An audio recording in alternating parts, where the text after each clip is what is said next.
Bavandimwe muri Kristo, turabashuje mu izina rihambaye ry'umwami wacu Yesu Kristo. Tukaba tunezerewe kubibutsa yuko amasengesho ngaruka kwezi azatangira kuwa mbere tariki 4 ukwezi kwa gatanu 2026.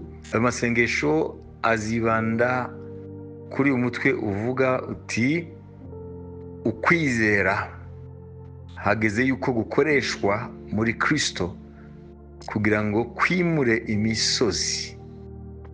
Kubera iki? Kubera ko Yesu yavuze ngo tugize ukwizera kungana guto ngana kabuto ka sinapi, niko kabuto gato mbuto zose, ngo twabwira umusozi ngo imuka wijugunye mu nyanja kandi uzatwumvira, nimba ibyo tuvuga tubyizera mu mutima tudashidikanya.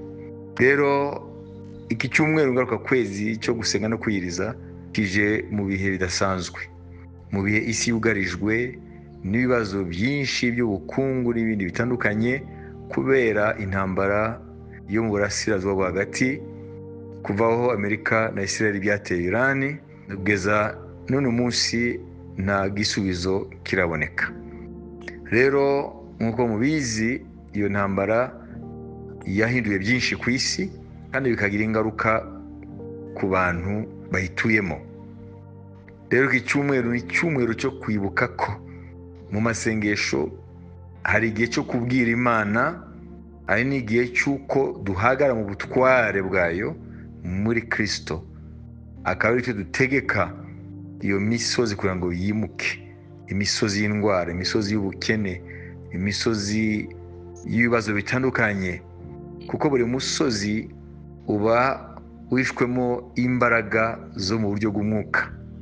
Rero umusozi muri Bibiliya ntabwo ari umusozi nk'iyi misozi dukunda ikikije ibihugu cyangwa imigi, ahubwo ni ikigereranyo cy'imbaraga zo mu buryo bw'umwuka zishobora guhagurutsa ibibazo. Rero buri musozi w'ingorane ukwiye kubonamo imbaraga zije guhangana natwe abizera umwami Yesu Kristo. Reka icyumweru ni icyumweru cyo gukoresha ubutware duhabwa na Yesu Kristo kugira ngo imisozi tuyitegeke mu izina rye kwimuka imbere yacu mu buzima bwacu.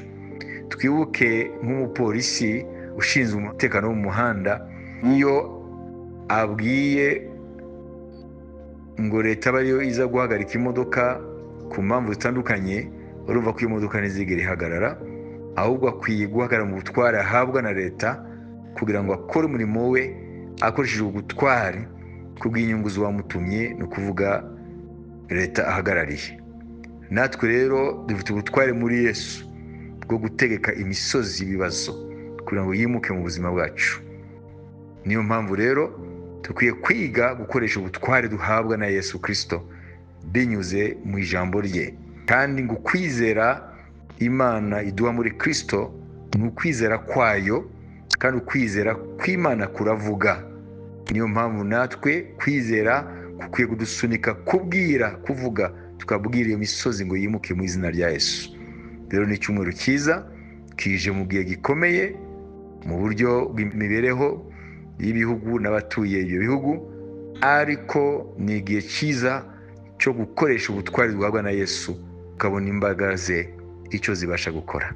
Turayifurije rero icyumweru cyiza cy'imigisha, ukoresheje ubutware uhabwa na Yesu Kristo.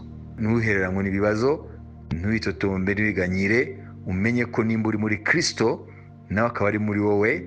Imana yaguhaye ubutware bwo gutegeka imisozi kwimuka kandi ikakumvira.